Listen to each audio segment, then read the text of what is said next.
디트리히 보네퍼의 정말 기독교는 비겁할까라는 책에 지혜라는 주제의 글을 읽어드리겠습니다. 사물의 근원을 꿰뚫어 보며 진실 그대로를 볼 수 있다면 그는 지혜로운 자입니다. 결국 하나님 안에 있는 실상을 보는 자만이 진정 지혜롭다고 할 수 있습니다.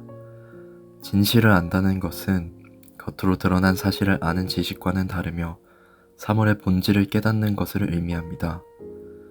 많은 정보를 얻는다고 지혜로워지는 것은 아닙니다. 정보의 홍수 속에서는 오히려 본질적인 것을 놓쳐버리는 위험이 도사리고 있기 때문입니다. 때때로 얼핏 보아 아주 사소한 일이 사물의 근원을 파악하는 실마리가 되기도 합니다.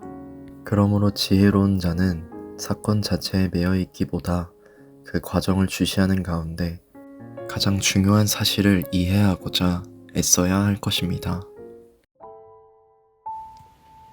오늘 우리가 나눌 말씀은 마태복음 12장 25절부터 37절 말씀입니다. 예수께서 그들의 생각을 아시고 이르시되 스스로 분쟁하는 나라마다 황폐하여질 것이요 스스로 분쟁하는 동네나 집마다 서지 못하리라. 만일 사탄이 사탄을 쫓아내면 스스로 분쟁하는 것이니 그리하고야 어떻게 그의 나라가 서겠느냐. 또 내가 바알세불을 힘입어 귀신을 쫓아내면 너희의 아들들은 누구를 힘입어 쫓아내느냐. 그러므로 그들이 너희의 재판관이 되리라. 그러나 내가 하나님의 성령을 힘입어 귀신을 쫓아내는 것이면 하나님의 나라가 이미 너희에게 임하였느니라. 사람이 먼저 강한 자를 결박하지 않고서야 어떻게 그 강한 자의 집에 들어가 그 세간을 강탈하겠느냐. 결박한 후에야 그 집을 강탈하리라. 나와 함께 아니하는 자는 나를 반대하는 자요 나와 함께 모으지 아니하는 자는 해치는 자니라.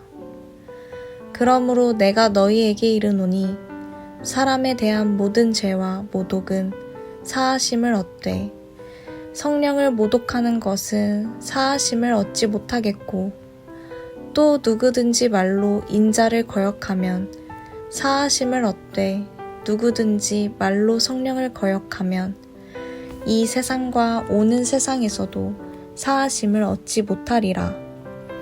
나무도 좋고 열매도 좋다 하든지 나무도 좋지 않고 열매도 좋지 않다 하든지 하라.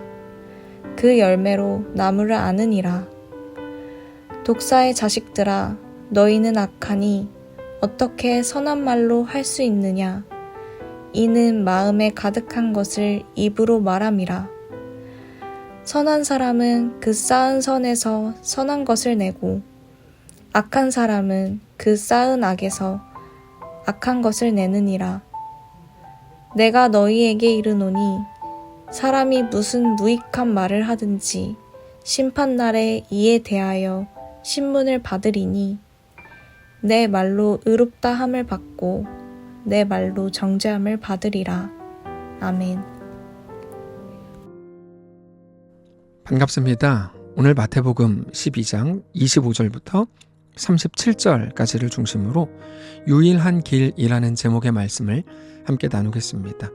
바리새인들은 예수님께서 행하시는 기적, 특별히 악한 영을 내쫓으시는 것에 대해서 귀신의 왕, 바알세불, 마귀의 힘을 빌려서 행하는 기적이라고 폄훼했습니다. 24절입니다. 바리새인들은 듣고 이르되 이가 귀신의 왕 바알세불을 힘입지 않고는 귀신을 쫓아내지 못하느니라 하거늘. 그런데 그들이 그렇게 말했던 근본적인 이유가 있는데 그건 일반 사람들이 예수님에 대해서 그는 다윗의 자손일 거다라고 생각했기 때문입니다. 23절에 이렇게 되어 있습니다. 무리가 다 놀라 이르되 이는 다윗의 자손이 아니냐 하니. 사람들이 예수님을 보면서 다윗의 자손이 아니냐라고 말했는데 그 말은 혹시 저 예수가 메시아일 수도 있겠다라는 의미였습니다. 메시아가 다윗의 자손 중에서 온다는 건 모든 사람들이 아는 이야기였습니다.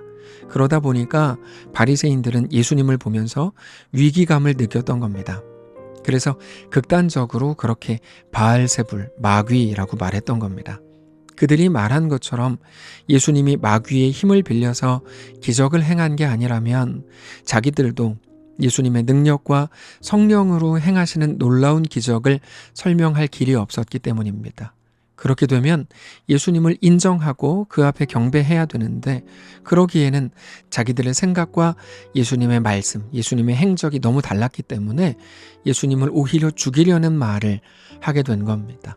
그리고 실제로 예수님의 사역과 기적이 예수님의 능력으로, 신적 능력으로 행하신 거라면 단지 기적뿐 아니라 예수님의 모든 일들과 모든 말씀들, 특별히 예수님이 말씀하신 하나님 나라, 하나님이 누구신가에 관한 내용들, 특별히 자기들과는 전혀 달랐던 그분의 뜻과 의견까지도 다 하나님의 뜻이고 하나님의 말씀이라는 의미가 되기 때문에 그들은 결코 예수님을 인정할 수 없다고 생각했던 겁니다.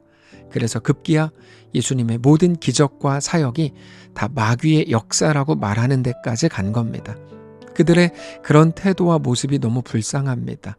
사실 예수님의 말씀이 진짜인지, 하나님의 말씀과 어떻게 같은지, 어떻게 하나님이 예수 안에서 행하고 계시는지를 자기들이 믿는 하나님이 누구신지, 지속적으로 주셨던 구약 역사, 그거를 통해 드러난 하나님의 어떠하심에 대해 조금만 생각해 볼 수 있었다면 그들은 그렇게 영원히 멸망하는 자리로 가지는 않았을 겁니다.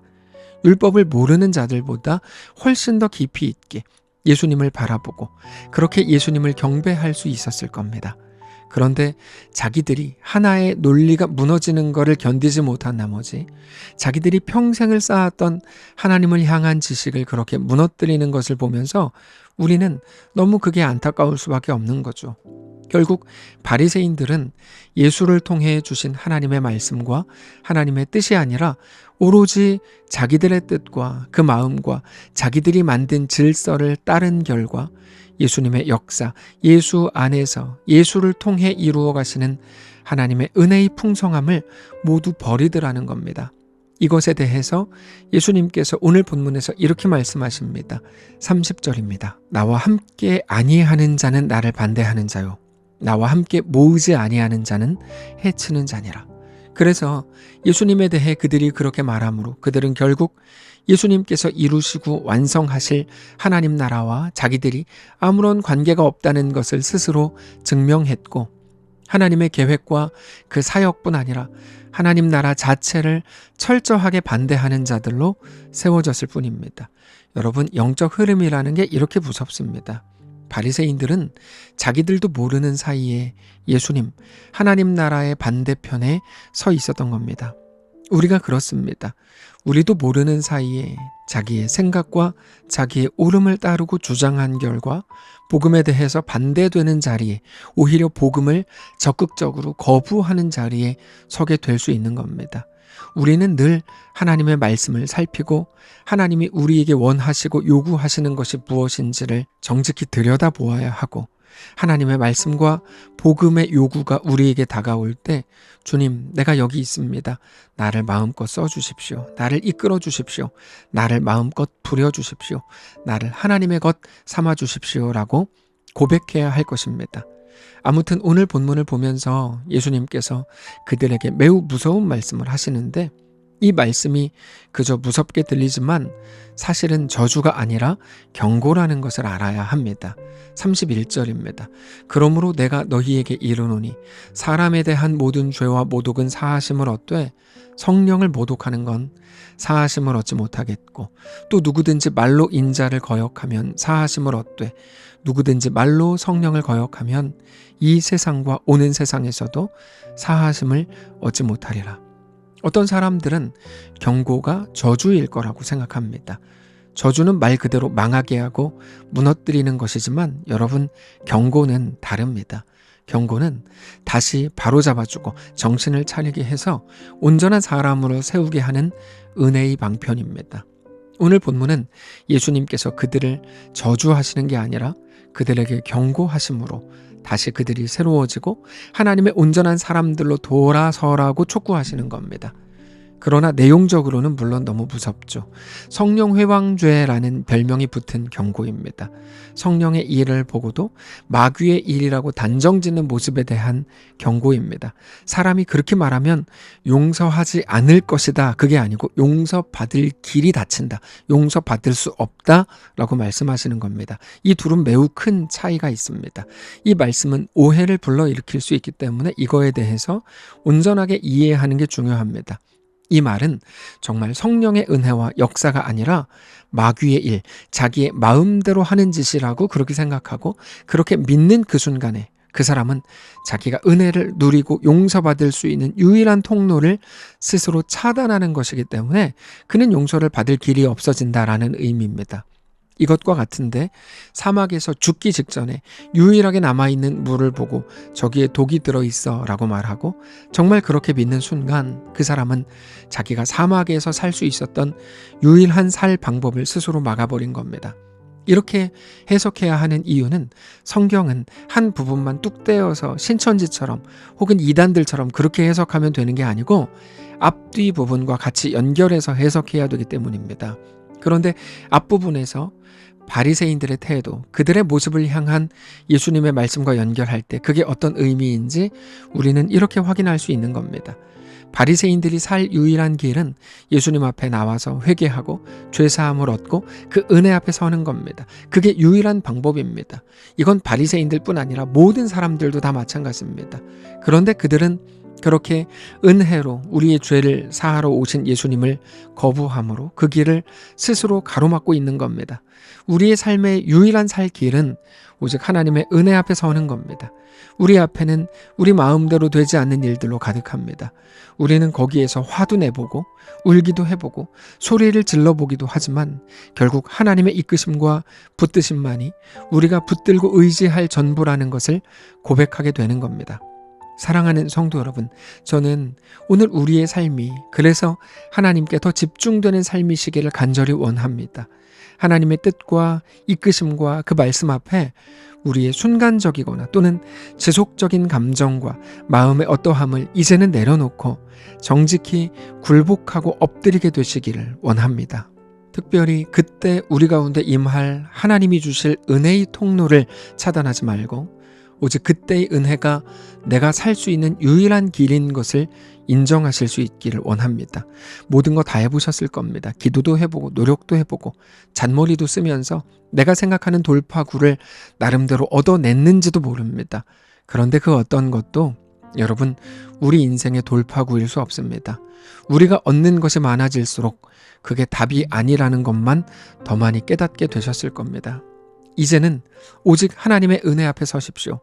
그 은혜로 이 땅을 살 만한 더 좋은 것들을 구하라는 말이 아니라 어떤 것으로도 우리가 살아날 수 없고 오직 하나님의 은혜, 예수 안에서 확인되고 십자가로 증명된 하나님의 놀라운 사랑만이 우리의 모든 현실, 우리의 모든 인생 속에 허락하신 생명의 길인 것을 고백하는 오늘의 말씀이시기를 원합니다. 기도하겠습니다. 하나님 감사합니다. 하나님의 은혜 앞에 오늘 엎드리길 원합니다. 나는 아무것도 없는 자요. 난 아무것도 아니요. 오직 하나님의 은혜밖에 없습니다. 하나님의 은혜로만 삽니다. 정직히 그렇게 고백하는 하나님의 이끄심과 도전 앞에 주님 나를 마음껏 부려주십시오. 나를 써주십시오. 나는 주님의 것입니다. 그렇게 고백하는 우리 모두가 되게 하시옵소서. 유일한 길을 찾고 깨닫고 하나님 앞에 엎드리는 우리 인생 되게 하시옵소서. 감사드리며 살아계신 예수님의 이름으로 기도합니다. 아멘. 사랑하는 성도 여러분, 하나님께서 오늘 하루를 우리에게 허락하셨습니다. 믿음으로 우리 주께 나아가시기를 원하고 하나님의 은혜 앞에 엎드리고 하나님의 은혜로 살기로 결정하는 귀한 우리의 오늘의 인생이 되시기를 바랍니다.